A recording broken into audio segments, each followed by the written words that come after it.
Robert, we've been talking about faith and spirituality, and I think so often life is about choices. Norman Vincent Peale taught me when you wake up in the morning, you got two choices. You can either feel good about yourself or you can feel lousy.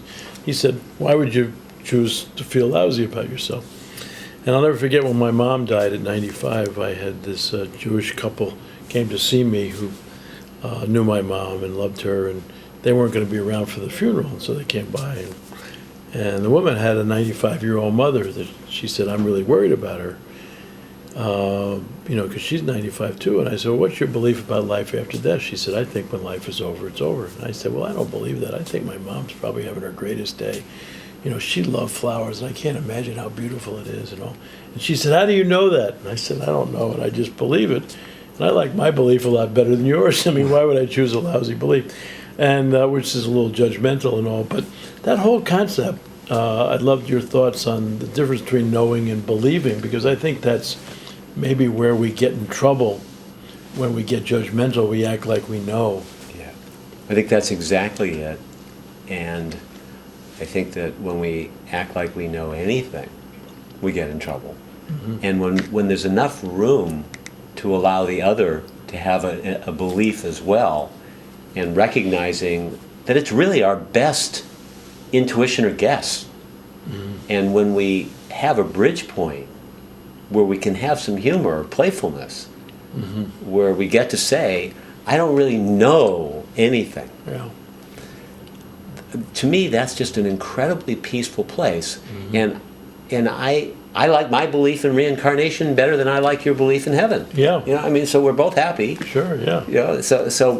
But the uniting point, I think for us and for, I believe for Christianity or any other religion, is to be able to say, I don't absolutely know anything. Mm-hmm.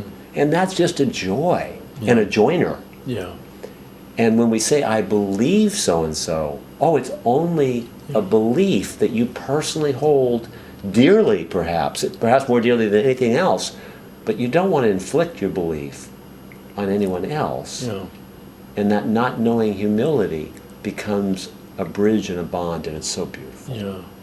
My wife Margie is wonderful, because we've lost some really good friends that have passed away in the last, year or so, and she said, I always feel that the loss is ours, but they're really doing well. And she says, and I want to be the last one to know that we were wrong.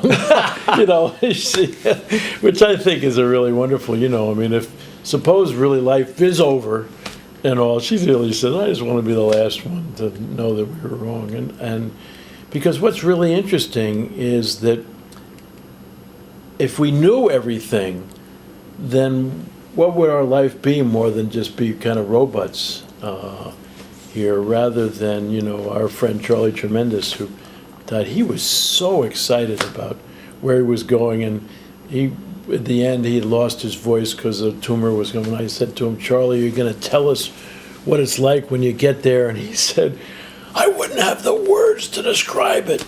If I did, you'd probably commit suicide. And Martin says, my God, what a fabulous belief. Now, suppose it wasn't true. Did it help Charlie live the most incredible life right to the end? You better believe it did, And so that's why I really love that a friend of mine, Erwin McManus, who has a wonderful church in L.A. Called the Mosaic, and he said, because we all are broken, and his congregation are druggies, alcoholics, prostitutes. If we come together in a community of love, we can create a mosaic. And he said a lot of times, as Christians, we want to pull the hell card right away. And he said, with my congregation, more of what's not working isn't really attractive. So he says, I pulled the abundant life card, which Jesus said he came, and he said, and then later on, if there's a fringe benefit, then that's really a powerful thing. So it's so often about how you maneuver all this thing. And I think, as you've said, is the minute you know something, and you're convinced, like we want our kids to know this and all, now you're into win-lose confrontations rather than, this is what I believe, son, I don't think this is really going to be helpful to you.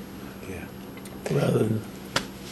And I think the hardest thing for me, which has only come in recent years, is not even to know that my not knowing is for sure right. That it could be that your faith is right. I have a strong conviction on a very personal level that not knowing is really the healthiest way to be.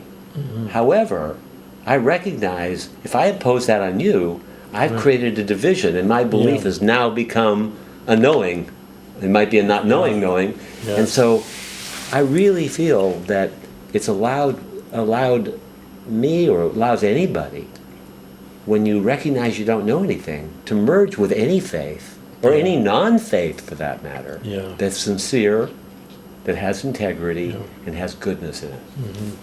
I know somebody said to me, he said, why are you just so strong in your belief? And I said, well, I've heard a lot of people whose lives were not working, and all of a sudden they got the Lord in their lives, and they turned their lives around.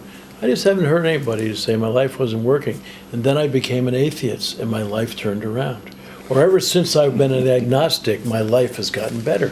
And so that's why I say, I think some of that important relationship with something bigger than yourself is so important, because I just haven't heard the people say, I don't want to believe in anything, that has pulled themselves out of the ground. Or I question everything. That's really pulled them. I think at some point, having some belief, whether it's the belief that you don't know, that you feel strongly, but you don't have to jam down somebody else, gives you some peace. Sure. And the only thing I would say to that is that you do have to have, I believe, something beyond yourself, because ourselves aren't that interesting. That's right. And it's the merger that really there's some kind of expansion. And I've met some very good atheists that really are dedicated to going beyond themselves. Oh, sure. And so it really has to do with not believing just our little ego is going to satisfy us if we just get everything we want alone and separate from everybody else. But of course, that's just my belief.